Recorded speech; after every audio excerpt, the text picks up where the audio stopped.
For today's class, we're going over this problem that was written in the book.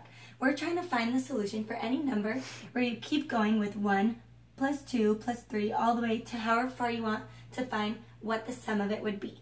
For this problem, we have 8 over here, which is n, and we have n. For part A was just this part, and then for part B, the diagram flipped it over and kind of double it to the side, which is plus 1. So n's going to be the height, and down here is going to be the length. And for this one, as I said, n equals 8.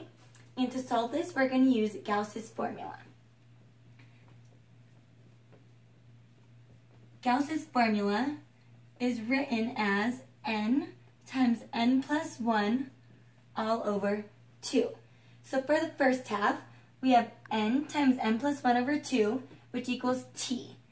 T equals the total, which will give us all of what's over here. So now that we know n and the equation, we're just going to plug everything back in. So we'll get 8 times 8 plus 1 all over 2.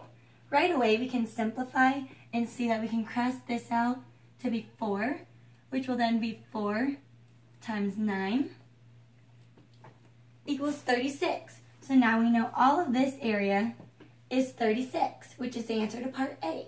Now for part B, instead of dividing it by 2, we want the whole thing, because dividing by 2 gave us half.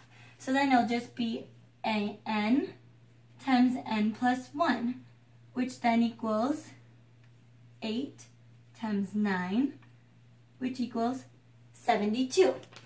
Also, for this problem, you could plug in any number. So for example, if we want to use 100, you would just take, we're going to do it in this little box off to the corner so it doesn't get mixed in with the problem, which would be 100 times 100 plus 1 all over 2.